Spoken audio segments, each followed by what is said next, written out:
Bueno, si les parece empezamos.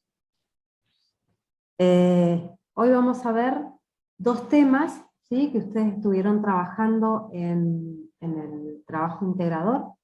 Uno es accesibilidad turística y el otro es seguridad turística, ¿sí? Cada uno de estos temas son significativos en el contexto de la planificación porque son aspectos que hay que tener en cuenta. Algunos de los temas, especialmente la accesibilidad, es una temática que ha crecido en importancia desde el punto de vista de la gestión de los destinos turísticos. Ya vamos a ver a lo largo de la presentación que tiene que ver con determinadas normativas y políticas de Estado que se han establecido, y en función de ello distintos programas que hicieron que los destinos y las empresas, ¿sí?, las organizaciones lo tomaran como un aspecto significativo. En algunos casos lo han tomado como para dar un valor agregado a los productos o servicios, y en otro caso como política de Estado en términos de inclusión social. Y la seguridad turística es un tema que en general es menos abordado en la planificación turística, es escasamente desarrollado desde la gestión de los destinos. De repente es un poco más considerado en la gestión de las organizaciones, de las empresas turísticas, en alguna de las dimensiones, como ya vamos a ver. Pero bueno, son aspectos que nosotros como profesionales del turismo tenemos que considerar al momento de analizar, diagnosticar y elaborar propuestas de desarrollo turístico. En cuanto a la accesibilidad turística, bueno, ahí en la presentación tienen un video. Si tienen oportunidad, véanlo, ¿sí? Es una experiencia.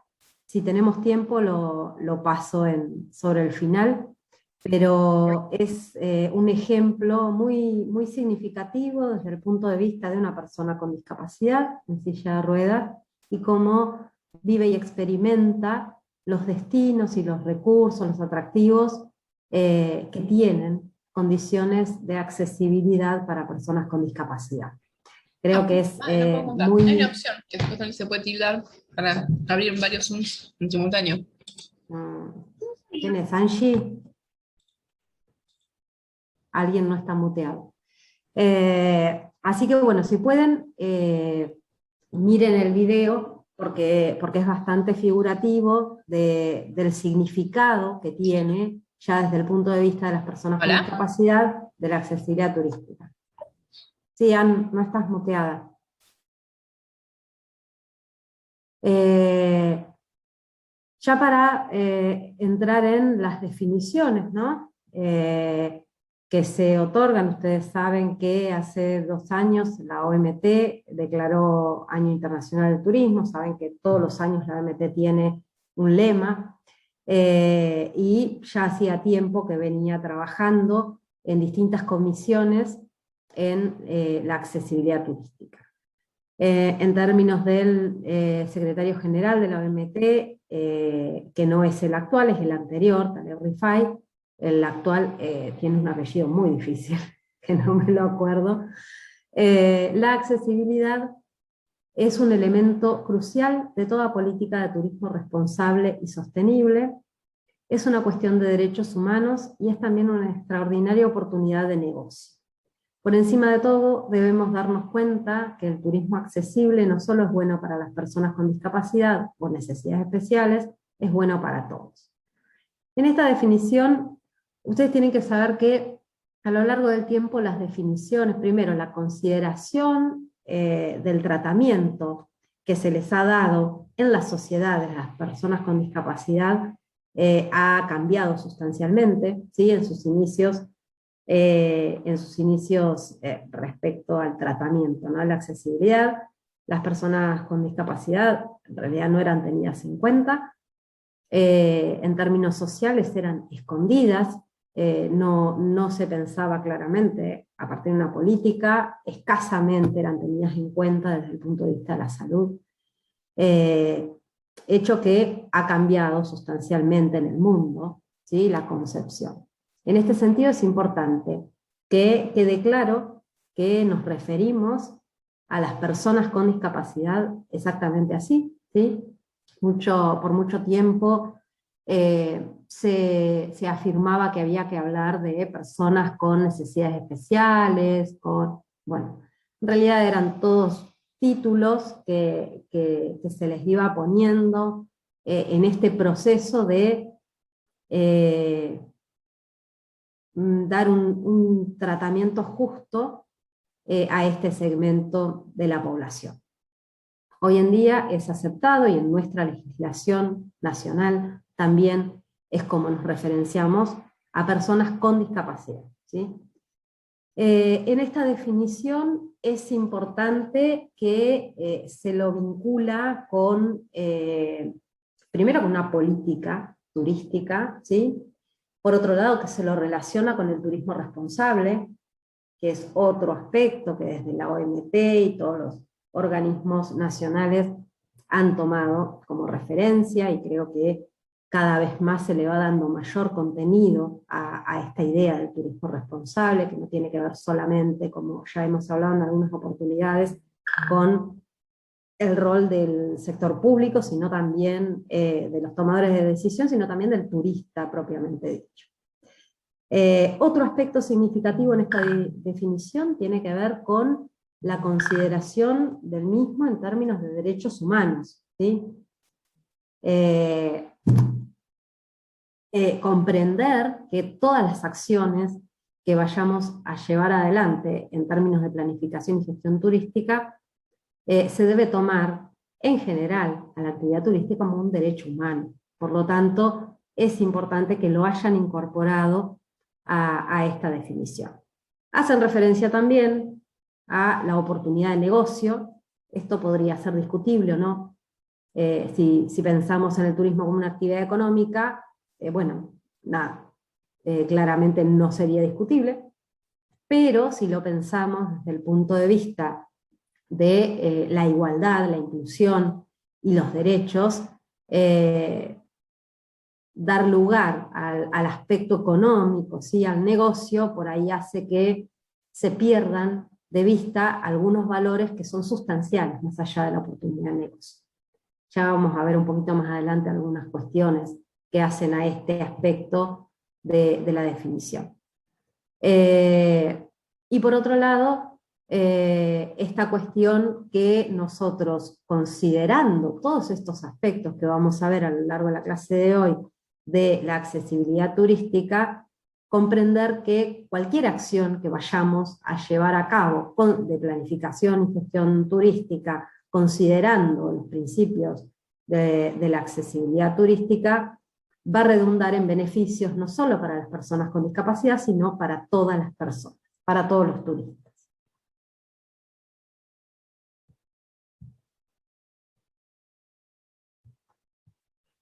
Bien, ¿por qué también se le ha dado, cuando hablábamos ahí, ¿no?, de oportunidad de negocio?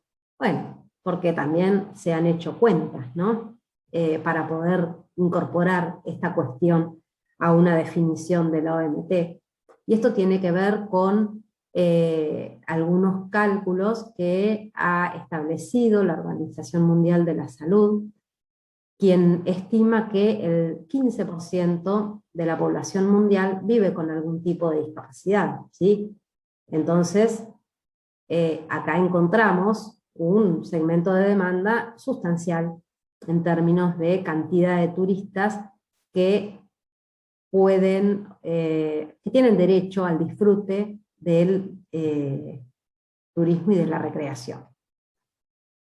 Dentro del segmento de las personas con discapacidad, la OMS y la OMT, en este caso plasmado en un artículo de Fernández Salles, plantea que este grupo, este segmento de demanda está compuesto por un lado, los discapacitados permanentes, estos son tanto motrices, sensoriales y mentales, También incorporan en este segmento de demanda las personas mayores de 60 años sin discapacidades. ¿Por qué incorporan este segmento? Porque a partir, después se podrá ver de acuerdo a cada persona, pero en general a partir de esta edad se considera que son personas que pueden llegar a tener algunas limitaciones en su desplazamiento que no los podemos contemplar en el segmento de personas con discapacidad, pero sí con, por ejemplo, movilidad reducida, la utilización de bastones y demás.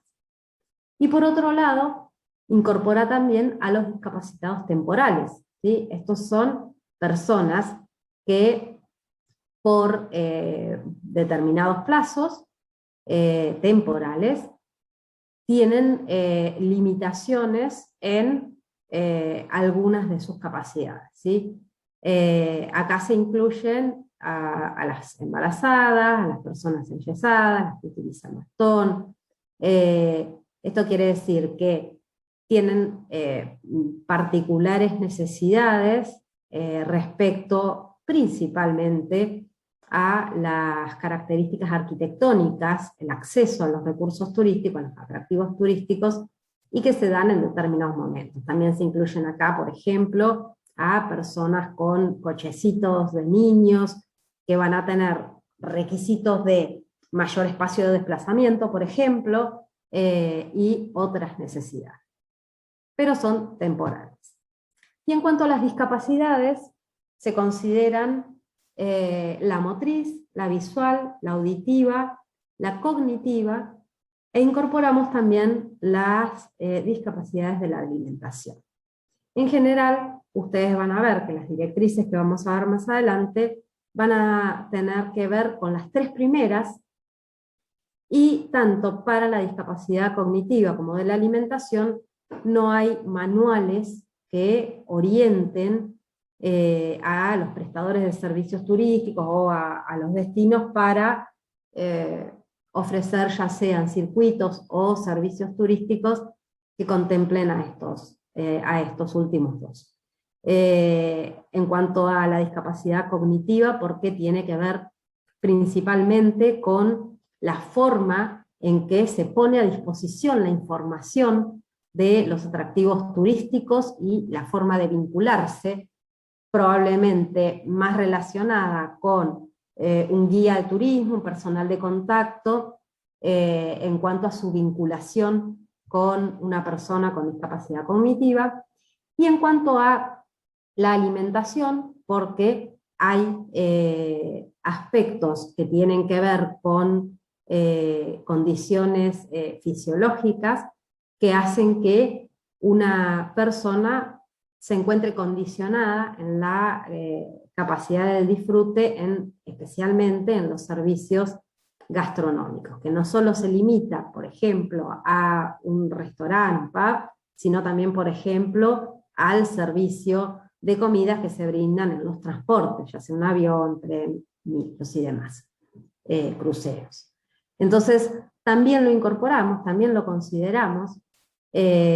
Claramente va a depender del tipo de planificación que estén trabajando, con qué subsector del turismo estén trabajando. En algunos casos van a aplicar solamente las directrices vinculadas con la discapacidad motriz, visual y auditiva, y si tienen algunos proyectos más puntuales que tengan que ver con los servicios turísticos, los circuitos, y la organización o la categorización, por ejemplo, del sector gastronómico en un destino, bueno, incorporarán estos aspectos que tienen que ser tenidos en cuenta, ¿sí? De la alimentación, por ejemplo, la celiaquía es una de ellas, la diabetes, hay algunas normativas que ya, la hipertensión, ya hay normativas que van acompañando, ¿no?, a la prestación de los servicios gastronómicos, pero no es tan extenso y no es una regla, digamos, en todas las prestaciones. Si bien se ha avanzado mucho en esto en el sector gastronómico. Para poder hacer un análisis de la integración de las personas con discapacidad, tenemos que analizar, por un lado, las características del segmento de las personas con discapacidad, por otro lado, las condiciones de accesibilidad al medio físico, acá es donde entran todos los aspectos arquitectónicos que les mencionaba anteriormente, y por otro lado la calidad en la prestación de los servicios turísticos, y acá entra una dimensión, un componente que tiene más que ver con la capacitación y la formación del personal de contacto que presta estos servicios. Se considera que para el pleno desarrollo de un individuo es necesario fomentar 3 variables. Por un lado, la confianza en uno mismo, por otro lado, la independencia, y por otro lado, el sentimiento de solidaridad. Y acá hay aspectos que quizá se deban trabajar desde nuestro rol, ¿no?, de profesionales con otros profesionales de otras disciplinas. La confianza en uno mismo probablemente son dimensiones que se trabajarán con equipos de psicólogos, sociólogos y demás, acompañantes terapéuticos, de acuerdo a qué tipo de trabajo se esté realizando. El aspecto de la independencia es sustancial, porque nosotros tenemos que pensar que una planificación turística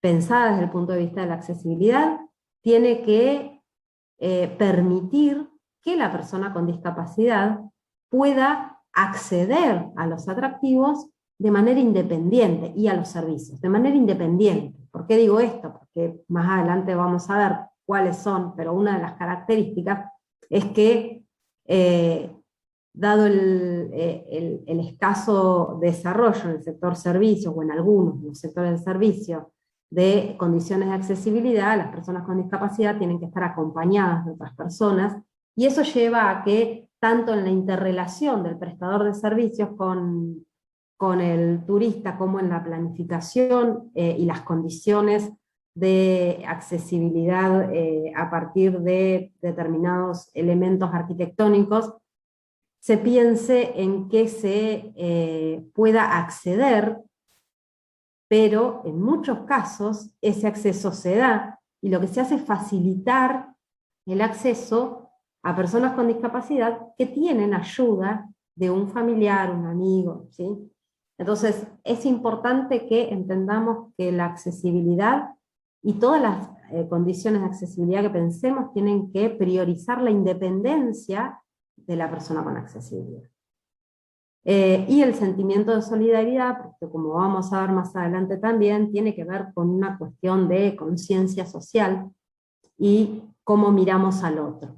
Entonces es realmente el abordaje de la accesibilidad turística es complejo y todavía tiene un recorrido para hacer en el ámbito turístico.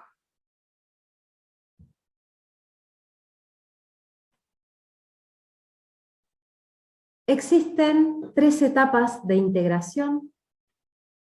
Hablamos por un lado de la integración física, por otro lado de la integración funcional y por otro lado de la integración social. La integración física es por ahí la más conocida, o lo que uno primero piensa cuando pensamos, bueno, que sea accesible. Bueno, la integración física, ¿sí?, que permita acercarse a otras personas, transitar por cualquier espacio geográfico, urbano o natural.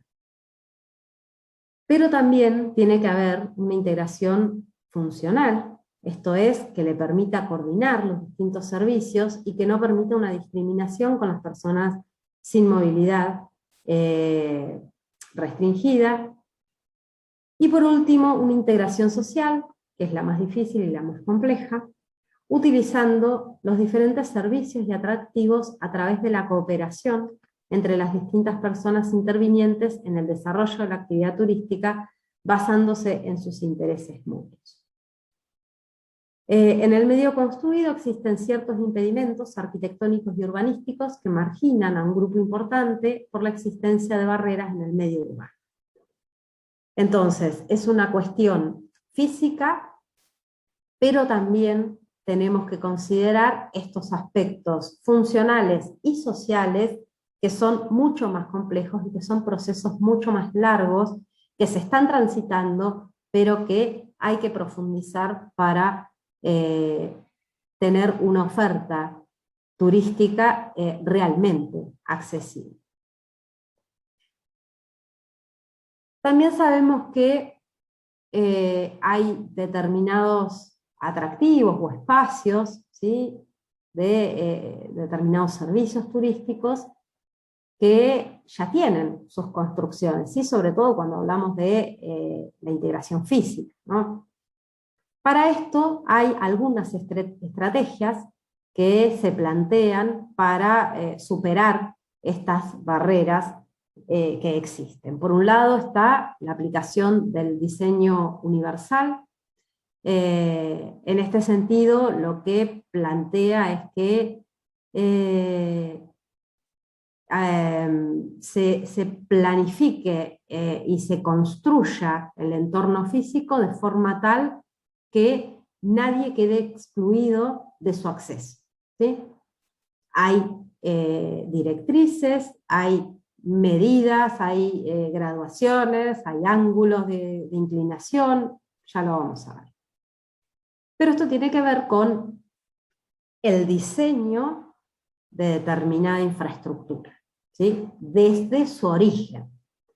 Como sabemos que hay muchos espacios, por ejemplo, si hablamos de un museo en general están localizados en edificios patrimoniales que tienen muchos años de construcción, son patrimonio histórico, por lo tanto es difícil hacer determinadas modificaciones en términos de este diseño universal. Para ello, entonces, otra de las estrategias que permiten la accesibilidad es a través de prótesis.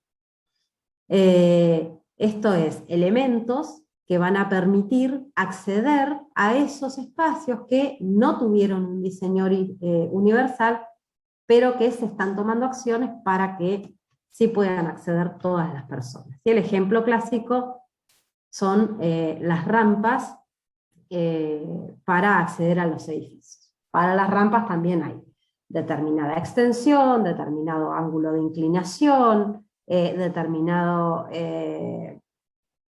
descansos que hay que poner cada tantos metros. Bueno, está todo establecido ya, pero una de las herramientas es cuando no se pueden hacer las modificaciones o no se diseña desde cero un edificio, existen las prótesis para poder hacerlo accesible. Y otra estrategia, y es sustancial, tiene que ver con la calidad de la prestación del servicio turístico para la satisfacción del cliente. ¿Esto qué tiene que ver? Tiene que ver con la capacitación del personal, que muchas veces no tienen porque no lo permite la infraestructura, porque no lo permite el nivel de inversión que se tiene que realizar, pero realmente la calidad de atención al turista marca una diferencia, ¿sí? Hemos tenido experiencias, ¿sí?, con entrevistas a personas con discapacidad y marcan cómo la diferencia en algunos casos que no pudieron tener un servicio 100% accesible, pero la empatía, ¿sí?, la calidad del servicio a partir de la empatía del personal de contacto hace que muchos de esos obstáculos, ¿sí?, y barreras con las que se encuentran queden saldados, y acá entra la dimensión humana, ¿no?, la calidad humana de las personas en cuanto a la calidad del servicio. La calidad, como ustedes saben, la mide siempre el cliente, ¿sí? Lo que para mí es de calidad, para otro puede no ser de calidad, por eso el personal de contacto se tiene que capacitar en accesibilidad turística, pero bueno, no vamos a entrar en el aspecto de calidad turística en general, porque nos vamos de tema. La calidad entonces la mira el cliente, con lo cual será fundamental que las empresas se adelanten a las necesidades de los mismos, brindando servicios para lograr la lealtad, medir el nivel de satisfacción, promover la capacitación del personal para una eficiente prestación del servicio. Muchas veces la realidad física o económica hace que las dificultades, las barreras, no se puedan superar en el corto plazo, pero una calidad de servicio puede superar algunas de estas cuestiones. Y acá vamos a uno de los aspectos que decíamos al inicio, ¿no? Cómo tanto desde la OMT como la autora Fernández Salles plantean por ahí una caracterización de esta demanda. En muchos casos tiene, en muchos no, en este caso tiene un fuerte componente economicista. Desde mi punto de vista faltaría toda la dimensión social y psicológica para caracterizar a este segmento de demanda, pero bueno, tienen que avanzar un poco más también las investigaciones en este sentido.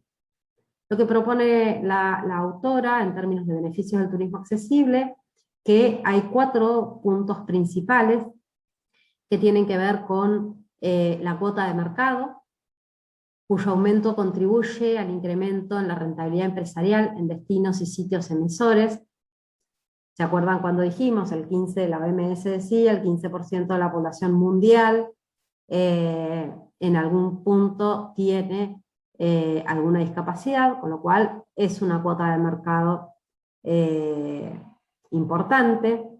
Otro factor es la imagen de un destino y establecimiento turístico, que hace que tener una certificación o una marca de accesibilidad turística mejora la percepción de la demanda en términos de imagen.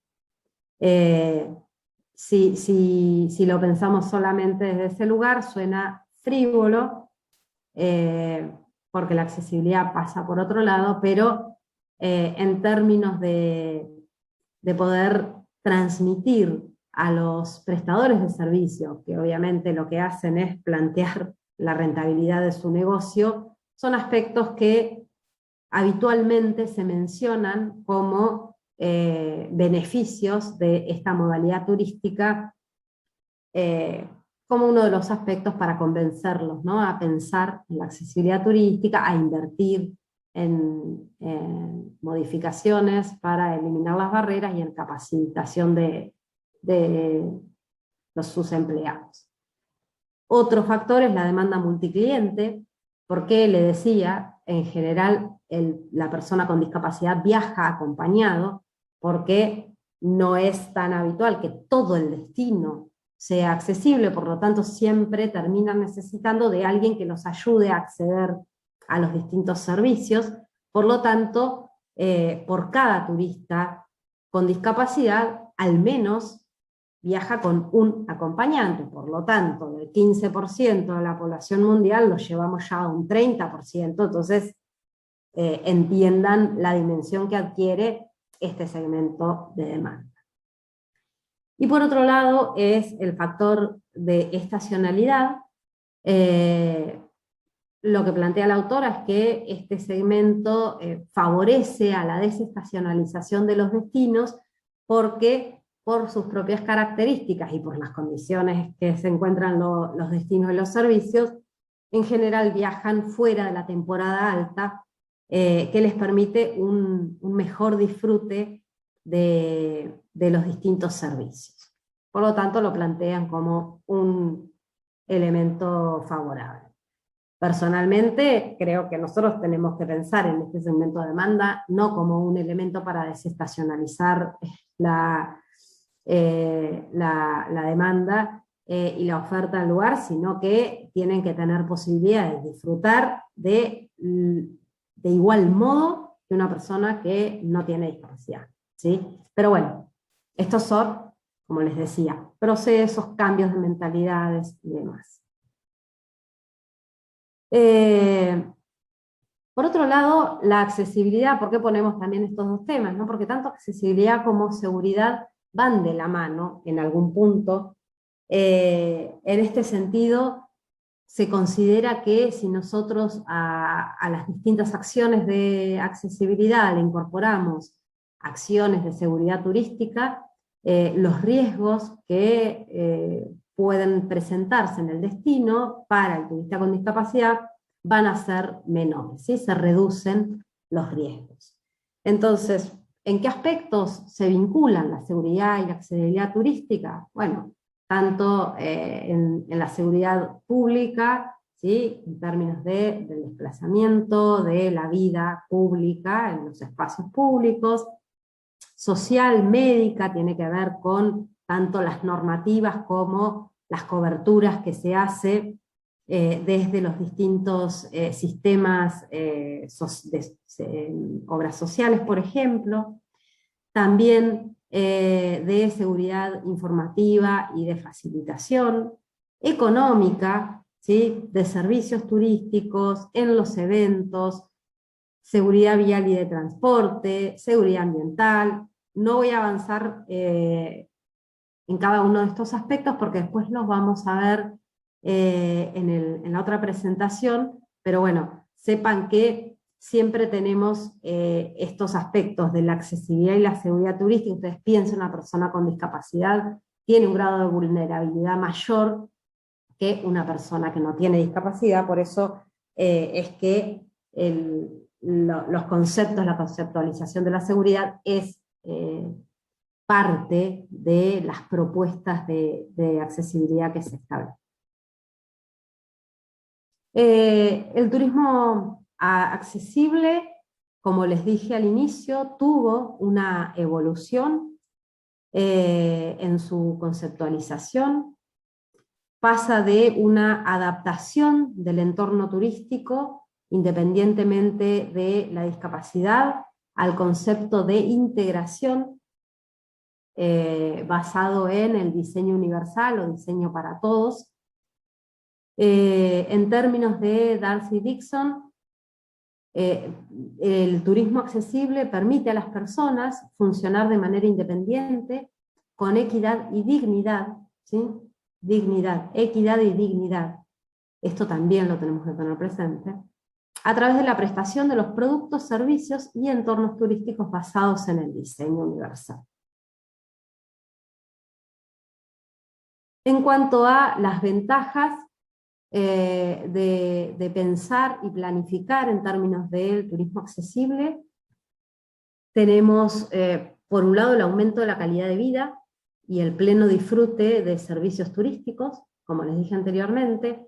No es solo la calidad de vida de los turistas que van a estar en determinado tiempo en un destino, sino también de los residentes. Siempre recuerden que cualquier planificación que nosotros hacemos en un destino, también la hacemos para los residentes, porque son quienes están y viven y consumen ese espacio turístico, en lo cotidiano, ¿no? Mejora la imagen del destino en términos sociales, la rentabilidad de este segmento a partir de esto que antes hablábamos de un segmento multicliente y la desestacionalización de los destinos. Cuando hablamos de la desestacionalización, en este aspecto también hay que considerar que en temporada alta, como todos sabemos, los valores, por ejemplo, de los alojamientos suben. No es lo mismo una tarifa en enero que en febrero en un destino litoral y que en marzo y abril.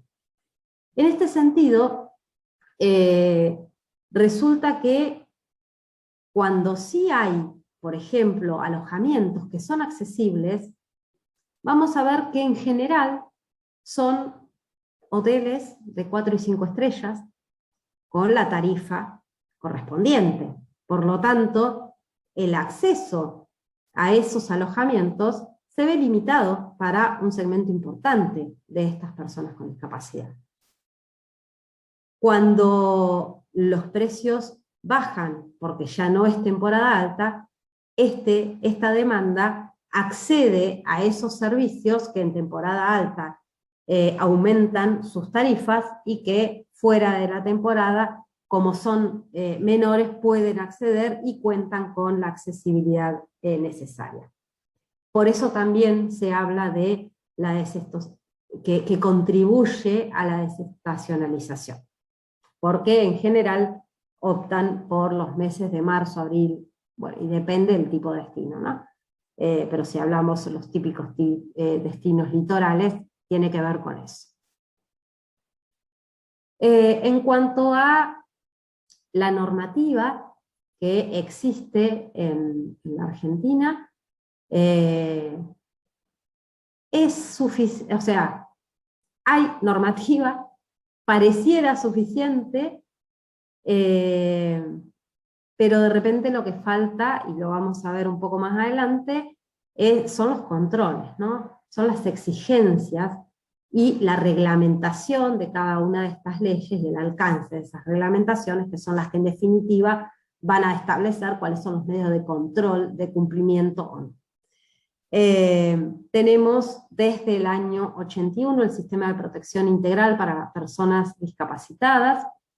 Fíjense que en ese entonces no se hablaba de personas con discapacidad, eran personas discapacitadas, ya ese término cambió y es personas con discapacidad, como lo vemos ya a partir del año 97. Tenemos como significativo la Ley Nacional 24.314 del año 94, que es una ley que trata sobre la accesibilidad para personas con movilidad reducida. Acá entran casi exclusivamente con las cuestiones arquitectónicas y de acceso. La Ley Nacional de Turismo Accesible, como en todo el desarrollo turístico, es un punto de inflexión, porque a partir de la ley se establece el turismo como política de Estado, y a partir de ello plan federal y todo lo que ya sabemos que generó. Por lo tanto, bueno, y el turismo accesible es también parte de esta Ley Nacional de Turismo. Ya en el 2002 se había dictado la Ley Nacional de Turismo Accesible, pero lo importante es que en el 2004 se incorpora dentro de la Ley Nacional de Turismo y dentro del Plan Federal Estratégico de Turismo Sustentable, y tiene su correlato en las distintas secretarías y programas que se establecen a nivel nacional en línea con estas dos leyes nacionales. Y por último, en el 2008 tenemos la Ley Nacional 36.378, que trata sobre la accesibilidad e igualdad de condiciones. Acá lo que entra es un concepto muy significativo, sobre el cual hay que hacer mucho hincapié, que tiene que ver con la igualdad, ¿sí?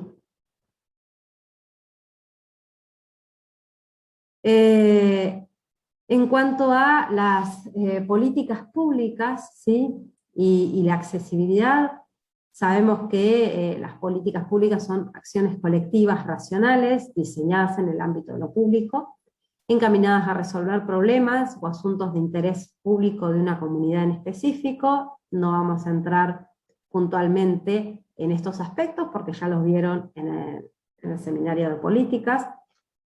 Lo que sí se plantea es esta flexibilidad que tiene que haber entre las demandas sociales y de una sociedad cambiante, y las políticas públicas que desde el Estado deben dictarse y acompañar estos cambios sociales y de percepciones, que tiene que ver en este caso con la accesibilidad, pero lo podemos ver desde otros aspectos también, como puede ser la igualdad de género, bueno, todo, no sé, como también se dio el matrimonio igualitario, ¿sí? Son cambios sociales que nosotros como planificadores tenemos que considerar y tener en cuenta cuáles son esos cambios que se están produciendo. El Estado debe tener un correlato a partir de políticas públicas, y nosotros como planificadores acompañar en nuestras planificaciones estos cambios de la sociedad, ¿sí? Las que no tenemos una actividad que es súper dinámica, claramente también dentro de estas dinámicas que genera la actividad turística, tiene que ver con los cambios sociales, ¿sí? La actividad turística es eminentemente, es un fenómeno social, por lo tanto son aspectos que los turismólogos tenemos que considerar siempre. Bien, bueno, esto ya lo dije, ¿sí? Son los instrumentos que tienen que ver con las leyes, el plan federal y las directrices que surgen a partir del MINTUR. Ahora, en una más adelante, vemos cómo está organizado y cómo fueron generándose productos a partir de esta política. Desde el plan federal, destacar que tiene una visión integradora del sector turístico. El turismo inclusivo es una de las premisas, por lo tanto tienen, como vamos a ver, a través de la calidad turística, la gestión de la calidad turística, varias acciones que permiten trabajar en este concepto, ¿no? Esta concepción de el turismo inclusivo. Por un lado, estas pautas conceptuales para la gestión de la calidad se basan en la eficiencia económica, la equidad social, la sustentabilidad ambiental y la accesibilidad. Acá incorporan, si bien tanto en la eficiencia económica, equidad social y sustentabilidad ambiental también son aspectos que hacen a la accesibilidad, lo significativo es que se pone la accesibilidad como una de las pautas conceptuales que marcan el norte, ¿no? de este plan. Todo esto se pudo realizar a través de la Subsecretaría de Calidad Turística, a través de su Dirección Nacional de Calidad Turística, y ya ahí se va orientando más, si bien dentro de la Dirección de Formación en Turismo se dan cursos, se dan capacitaciones a prestadores y a entidades gubernamentales respecto a la accesibilidad turística, el gran desarrollo que hubo desde el Ministerio de Turismo tiene que ver con la Dirección de Calidad Turística, el Sistema Argentino de Calidad Turística, que fue estableciendo determinadas herramientas operativas como son las directrices, ¿sí? Ahora después vamos a ver las directrices de accesibilidad sobre el final de esta presentación. Estas directrices buscan guiar el accionar de prestadores turísticos, adaptando los espacios. ¿Esto qué quiere decir? Son directrices, no son de aplicación obligatoria.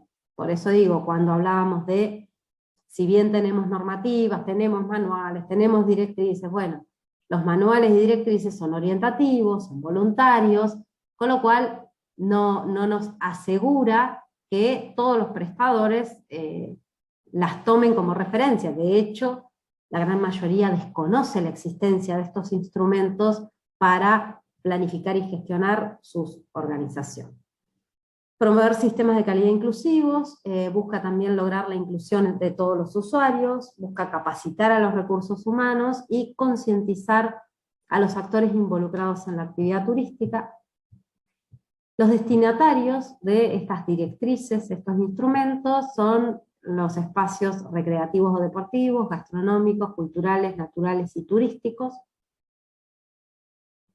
Vamos a ver que desde la Dirección de Calidad Turística de Nación hay numerosos manuales y directrices, no solo vinculados a la accesibilidad turística, sino también a el ordenamiento de la calidad de la prestación de determinados servicios, ¿sí?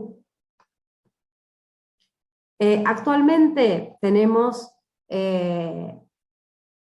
varios programas y acciones que son beneficiosos para seguir creciendo en esta concientización respecto a la accesibilidad turística. Hay más de 150 organizaciones públicas y privadas en el Sistema Argentino de Calidad Turística. Esto permite una mayor integración económica y social. Pero hay algunas deudas, digamos, que se deben trabajar, en algunos casos desde la política nacional, pero en otros casos son aspectos que los gestores de los destinos tienen forma de incidir en el mejoramiento. Esto tiene que ver con el transporte, la normativa vigente, las barreras sociales, la concientización y la capacitación. Son aspectos, por ejemplo, el transporte. Hay una normativa que dice que el transporte tiene que tener las plataformas para el acceso a personas o no videntes o con discapacidad motriz. La realidad es que tienen una altura determinada, el micro tiene que bajar. Bueno, la realidad es que si nosotros miramos en nuestras ciudades, la cantidad de transporte que cumplen con esa normativa es escasa. Entonces ahí es donde entran los gestores locales con un rol importante para hacer cumplir la normativa existente, y en caso que algún aspecto no lo cubra una normativa, que es de cumplimiento obligatorio, tener estas acciones de concientización y capacitación, tanto para la comunidad local como para los prestadores de servicio, tendientes a eliminar esta cuestión de las barreras sociales, ¿sí? Porque no solo tiene que ver con efectivamente que puedan acceder, sino también tiene que ver con cómo la sociedad y los prestadores de servicio y los tomadores de decisiones ven a la persona con discapacidad, ¿sí? Como en todo, hay prejuicios, hay desconocimiento, entonces la concientización y la capacitación es sustancial en todos los ámbitos de las organizaciones turísticas.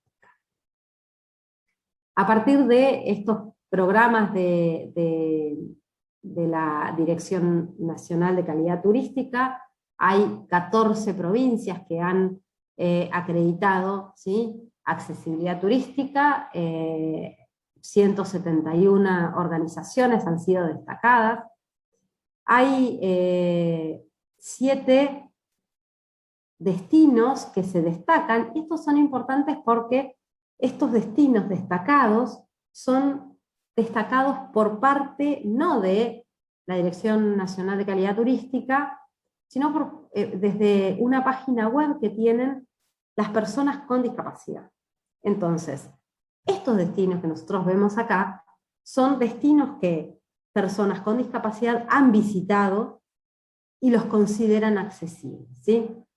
Uno de ellos es Villa Elisa, en Entre Ríos, Paraná también en Entre Ríos, Puerto Madryn, Mendoza, Iguazú, San Martín de los Andes y Rosario.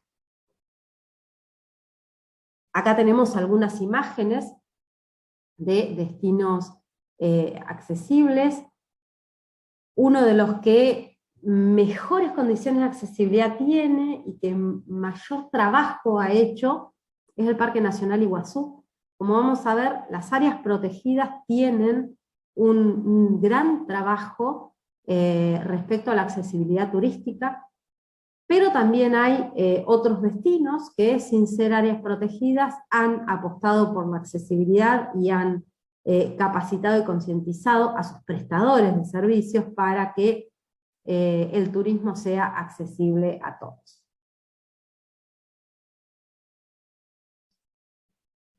En términos generales, hay grandes avances en pos de un país inclusivo, con todas estas acciones. A partir de la concientización varios certificaron, y a medida que algunos certifican, otros que vienen atrás quieren certificar para igualar, y además porque cuando hay una certificación, ya sea de calidad o de accesibilidad turística, por parte del Estado Nacional, ustedes saben que son puestos en el mercado turístico en las páginas oficiales. Por lo tanto, también eso contribuye a los prestadores a ponerse en el mapa turístico a una escala distinta.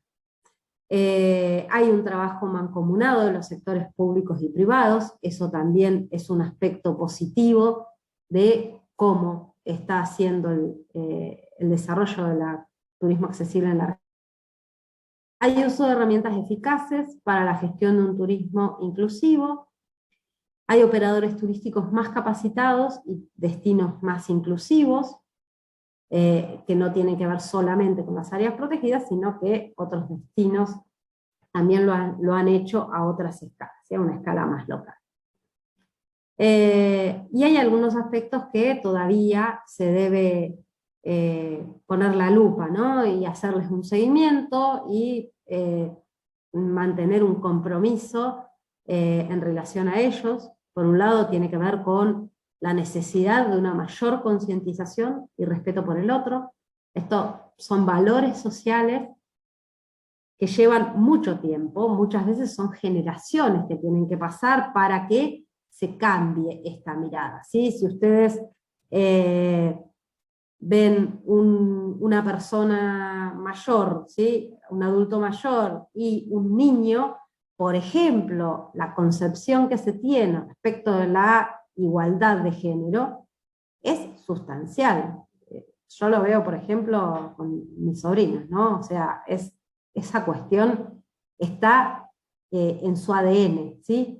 Y para las personas más grandes no es tan sencillo, ¿sí? Porque fueron cambios que se fueron produciendo muy lentamente, que no son fáciles de modificar.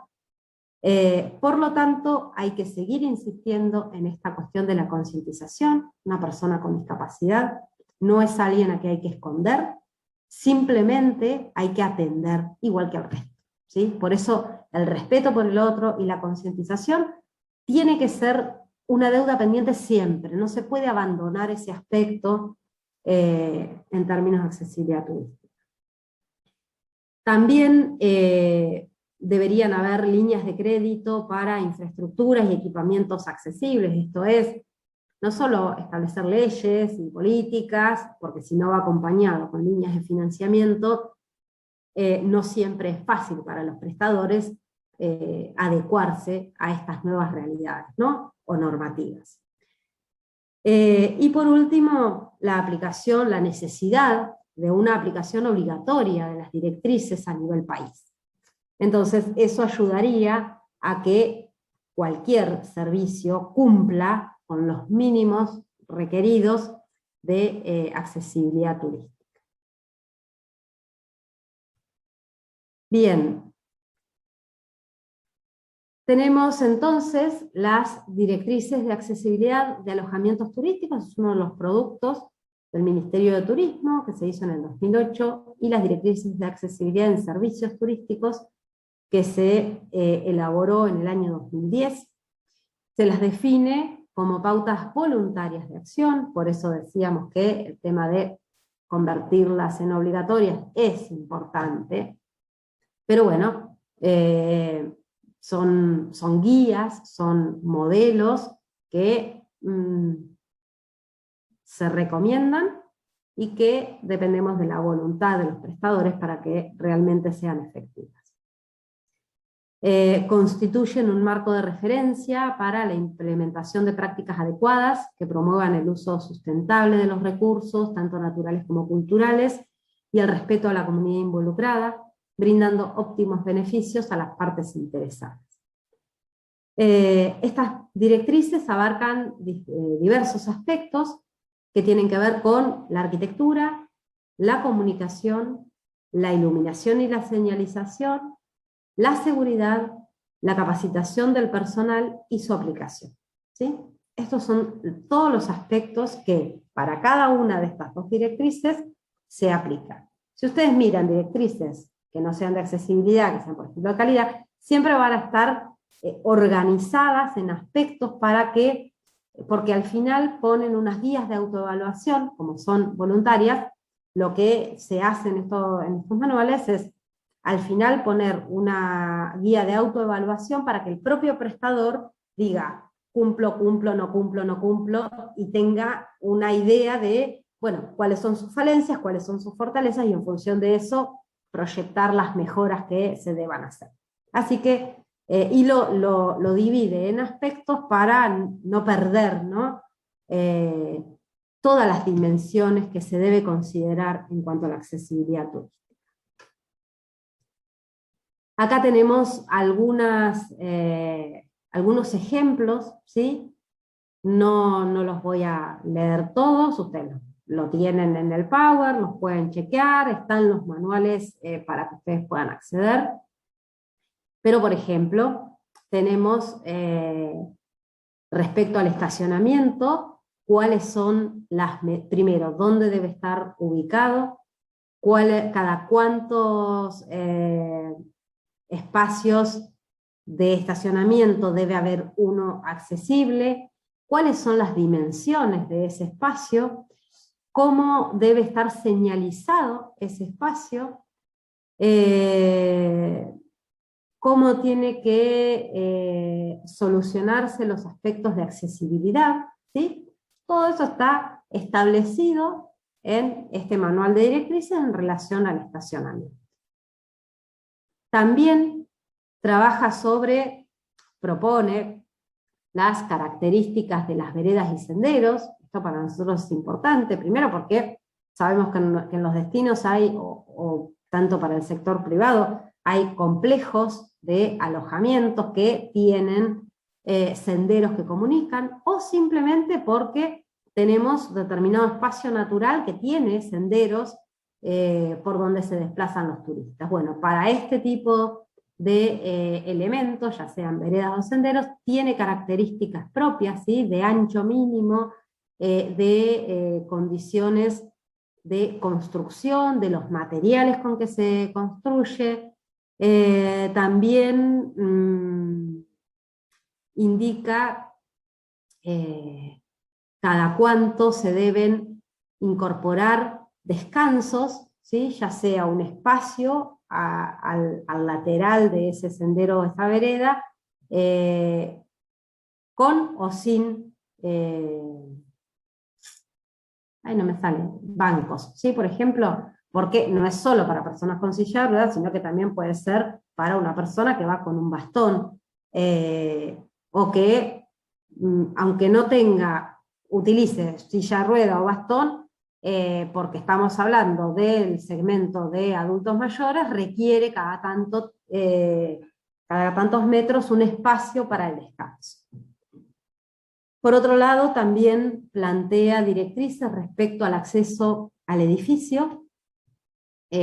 Siempre se plantea que el estacionamiento, sí que lo vimos anteriormente, tiene que estar cerca de la puerta de acceso al establecimiento, que también tiene que estar cerca del acceso a las habitaciones. En muchos casos sucede que en esta cuestión de reconversión de los alojamientos deciden acondicionar, de acuerdo a las directrices de accesibilidad, una o dos habitaciones dentro de su establecimiento, y en general las disponen en planta baja, que es lo que se recomienda en el manual de estas directrices, ¿sí? ¿Para qué? Para que si hay que evacuar estén cerca, para que el acceso sea cercano a la habitación, esté cercano al lobby para cuando hacen el check-in y el check-out. Bien, facilitar en la medida de lo posible, lo más posible, la accesibilidad de los turistas con discapacidad. También se describen las características particulares de las rampas, ¿sí? El grado de desnivel, ¿sí? La inclinación establece de cuánto tiene que ser. ¿Por qué? De nada sirve poner una rampa y que tenga 45 grados, o sea, un turista en silla de ruedas solo no lo va a poder subir, ¿sí? Va a requerir, aunque supere los escalones, igual necesita la ayuda de alguien, ¿sí? Y recordemos, nosotros pensamos la accesibilidad pensando en la independencia del turista con discapacidad. Por lo tanto, el grado de inclinación de las rampas es un elemento importante. Si no da, ¿sí? por la cantidad de escalones, por ejemplo, que haya que superar, lo que se recomienda es hacer las rampas en zigzag, ¿sí? Alejarse, volver, hasta alcanzar el nivel que se quiere superar, y poniendo espacios de descanso, ¿sí? No todo inclinado, sino que tienen que haber espacios que estén rectos para el descanso, para continuar. Siempre pensando que el turista lo puede hacer de manera independiente y solo.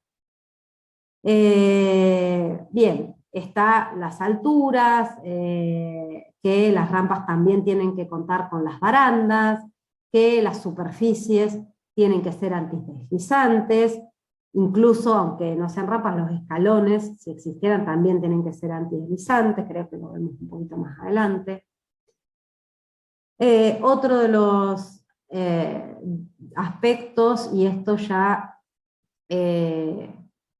sería una forma de, ya no estaría dentro de lo que es el diseño universal, sino que sería cómo superar estos obstáculos o barreras, plantea la utilización de plataformas que se instalan en lugares donde no se puede poner, porque de repente si nosotros tenemos el acceso a un museo y la puerta de acceso da a la calle, no tenemos chances de hacer esta construcción de rampas que vayan como en zigzag hasta llegar a la entrada, porque está la vereda y la calle. Entonces, la forma de superar entonces este desnivel es a través de algún ascensor o una plataforma que, por ejemplo, ustedes lo vieron tanto en 12 de octubre como en Alem, en los costados de las escaleras están las plataformas que permiten subir y poder acceder a los edificios. Se refiere a esa prótesis. También establece las directrices en relación a las escaleras. Perdón. Con los anchos mínimos, con los materiales, con los pasamanos a los laterales, que los pasamanos tienen que estar a distinta altura, porque tienen que ser útiles para quien está quien va caminando o quien va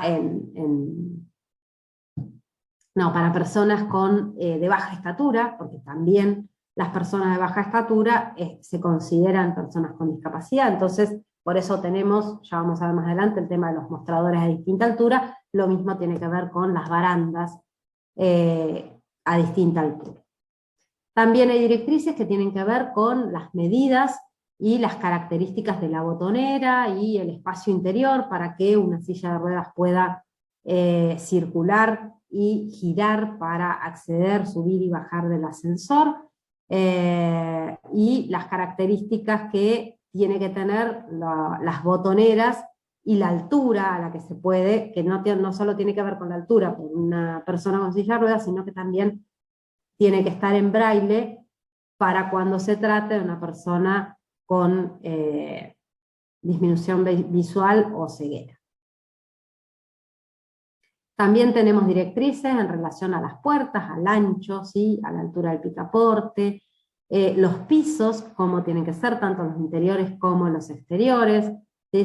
Se recomienda la no utilización de alfombras, sí otros materiales de tipo antideslizante. Los pasillos por los cuales se accede a las habitaciones, cuáles tienen que ser las dimensiones,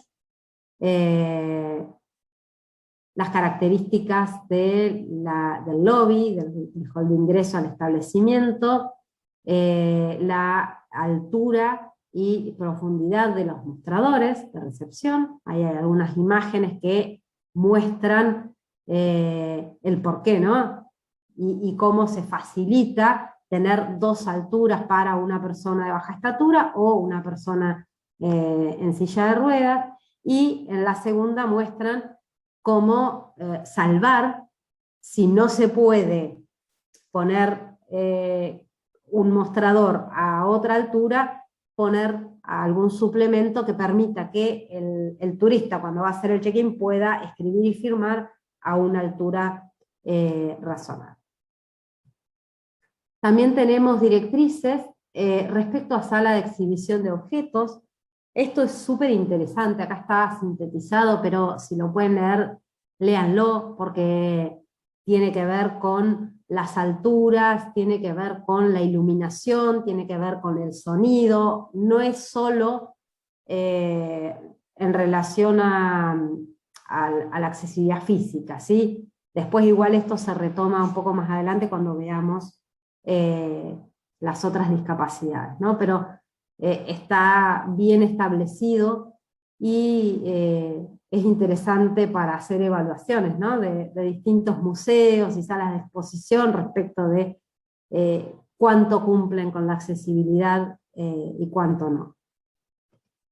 También se establecen las características que deben tener los sanitarios públicos, tanto en cuanto a las puertas como a los pisos, a las llaves de luz o del agua, ¿sí? Todo lo que tiene que ver con la grifería, y las características de esa grifería. También el lavatorio, el resto de los accesorios, ¿sí? La expendedora de jabón o de toallas para secarse o para otros dispositivos que vienen con viento, entonces a qué altura tienen que estar para que sean accesibles, los toalleros, también el inodoro, cuáles son los elementos, los soportes que tiene que tener para que una persona en silla de ruedas pueda acceder sola al sanitario, ¿sí? Las alturas. Después tenemos también directrices que tienen que ver con la comunicación, y ahí incorporamos tanto los documentos impresos como la documentación electrónica.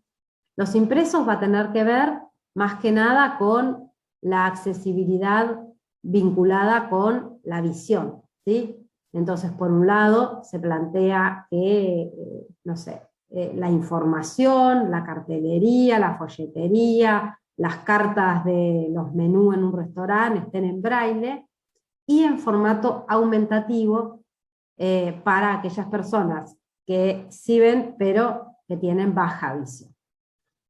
Y en cuanto a la documentación electrónica, acá también tiene que ver con la discapacidad visual, pero también con la auditiva, ¿sí? Entonces, tener acceso a través de aplicaciones, de páginas web, la aplicación de aros magnéticos en el interior, el establecimiento de una audioguía o un video subtitulado. Bien, tiene que ver con estas otras discapacidades que también debemos considerar en la planificación turística. También plantea algunas directrices respecto de la comunicación alternativa y la comunicación aumentativa, la telefonía pública, ¿sí? Dónde debe estar instalado el teléfono público, a qué altura, bien, todas las especificaciones técnicas y respecto también del teclado. Por otro lado, tenemos también las directrices dentro de estas mismas. El otro aspecto es la iluminación, y esto es importante para poder, la orientación de la luz, la falta o ausencia de luz, el tipo de color que se utiliza, si se utiliza luz artificial, si se utiliza luz solar, los tamaños, las dimensiones de los espacios, bien, todos estos aspectos son tenidos en cuenta en estas directrices para tender a una accesibilidad para personas con discapacidad, más allá de cuál sea la discapacidad.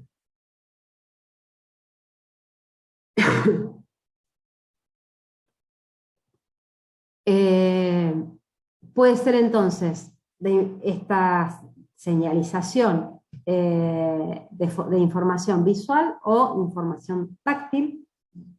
En cuanto a la señalización visual, se materializa a través de paneles informativos, como localización de determinados lugares, condiciones de accesibilidad, advertencias. Por ejemplo, la señalización se debe colocar en 3 zonas: áreas exteriores adyacentes al edificio, los recorridos interiores y donde se encuentren las escaleras, ascensores, rampas. Y acá es uno de los aspectos que también lo vamos a relacionar con la seguridad, porque tiene que ver con a qué altura también se ponen estas informaciones ante un eventual desalojo que haya que hacer del edificio. Y también tenemos la información táctil, que es principalmente para la comunicación con personas no videntes o con una disminución visual. Se aplica en paneles, paredes, ascensores, escaleras. Acá es interesante, por ejemplo, porque en general las directrices las pensamos aplicadas siempre a un alojamiento, un edificio, pero, por ejemplo, existen los mapas ápticos, que son aquellos que tienen relieve, ¿sí? Si ustedes pasaron por enfrente del edificio de Biología, Bioquímica y Farmacia, cuando van hacia el buffet, ahí hay un mapa áptico que muestra cómo es el complejo ALEM en su totalidad y cuáles son los recorridos. Bien, esto para que lo tengan de referencia porque seguramente lo han visto en algún momento de su carrera que fue instalado. Y eso es importante para poder transmitir, y que después lo podemos relacionar como un elemento que además permite interpretar el paisaje, por ejemplo, ¿sí? O ubicar, contextualizar al turista en determinado espacio público, ¿sí? No es solamente estas directrices pensadas para el interior de edificios, de edificaciones, sino también para espacios públicos. Bien, como les decía, esta vinculación, ¿no?, de la accesibilidad y la seguridad es muy importante en términos de accesibilidad turística. Se aplica en 2 ámbitos: por un lado la prevención contra incendios y por otro lado la evacuación, y entonces las directrices indican dónde se deben colocar las alarmas, dónde deben estar los matafuegos, los extintores, dónde determinar los puntos de encuentro. Eso también lo han visto en la universidad, que hay puntos seguros. Compartir y publicar tanto los pasillos, en la información que se les brinda, los planos de la evacuación, cuál es el sentido de la evacuación, establecer un circuito de luces de emergencia que acompañe este plan de evacuación. Son aspectos que obviamente todos estos aspectos de seguridad son para todos los turistas, ¿no? Pero ustedes imagínense una situación de corte de luz total, y encima hay que, ya sea por incendio, por terremoto, por lo que sea, y hay que evacuar. Una persona con discapacidad es mucho más vulnerable que una persona que no tiene discapacidad. Por lo tanto, las habitaciones accesibles, los espacios tienen que estar claramente señalizados, y entonces estos circuitos por medio de luces de emergencia, o de estas luces que se activan, ¿no?, cuando se apaga la luz, son elementos muy... Luces no, no me sale ahora. Las barras estas, o las estrellitas que se ponen en las habitaciones a la noche, que brillan con la oscuridad, bueno, vienen elementos de seguridad, que no son para jugar, sino que son justamente para esto, que se pueden disponer. En general ni siquiera afectan al diseño del espacio, pero que sí en una situación de peligro son sustanciales para permitir estas evacuaciones. También tenemos en estas directrices referidas al personal, ¿sí?, a la capacitación. Lo que plantean es que la capacitación debe ser necesaria para implementar las directrices. Esto nadie puede valorar ni aplicar lo que no conoce, con lo cual la capacitación es sustancial y es el punto 1 por el cual se debe empezar en las organizaciones a pensar en la accesibilidad turística.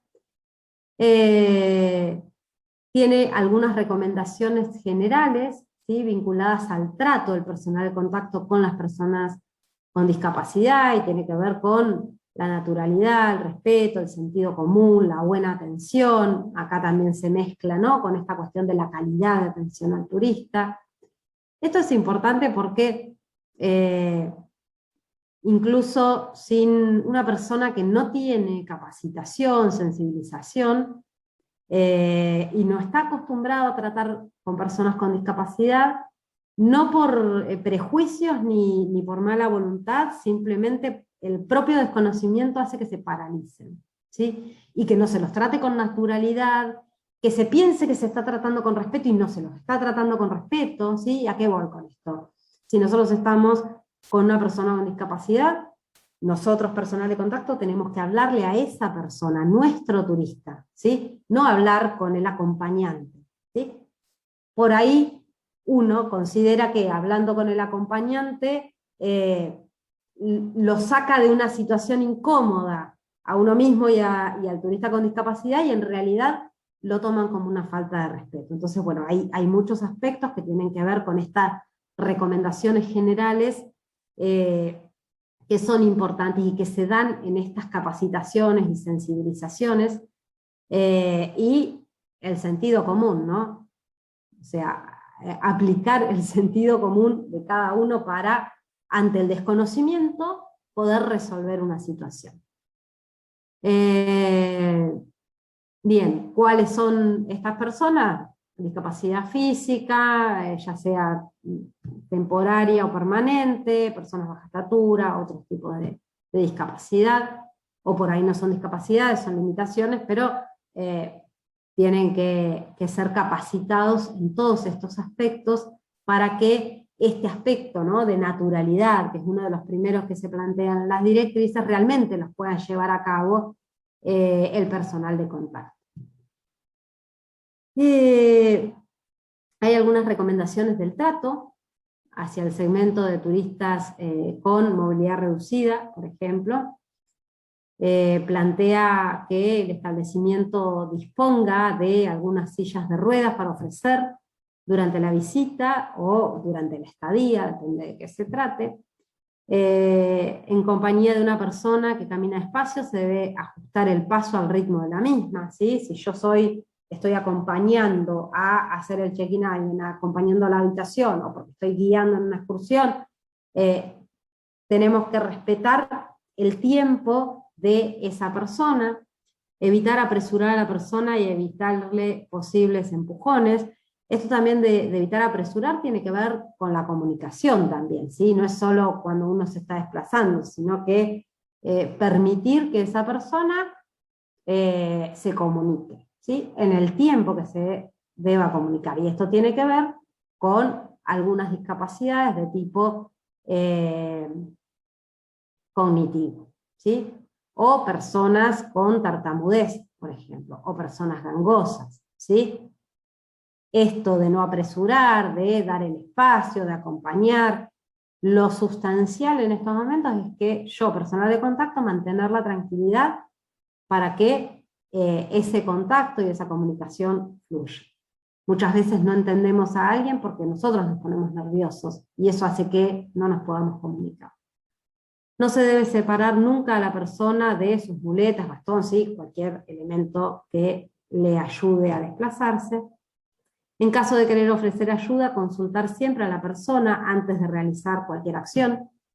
Quizá ustedes saben que, por ejemplo, cuando uno se ofrece para ayudar a cruzar una calle, por ejemplo, una persona no vidente, ¿sí?, que está con el bastón, no hay que ir y agarrarle el brazo, ¿sí?, porque imagínense ustedes, es violento, ¿sí?, que alguien vaya y lo agarre. Entonces, lo que corresponde, por ejemplo, es aproximarse a la persona, hablarle, preguntarle si requiere la asistencia para cruzar y poner el brazo porque la propia persona va a buscar un punto de apoyo para avanzar, no los tienen que agarrar. Esto es uno de los ejemplos.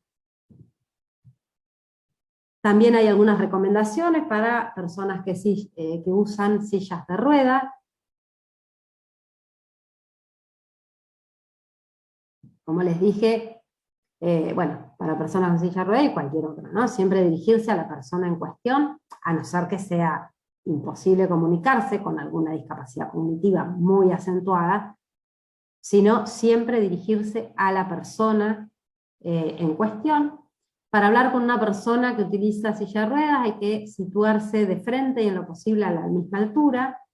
No debe apoyarse en la silla de ruedas, ya que forma parte del espacio personal, ¿sí? Cuando hablamos de nuestra propia burbuja ecológica y eso, así como digo, no le agarren el brazo a una persona no vidente para ayudarla a cruzar, bueno, del mismo modo, no se apoyen en la silla de ruedas, ¿sí? O en el bastón o en las muletas de una persona, porque son sus elementos propios, personales.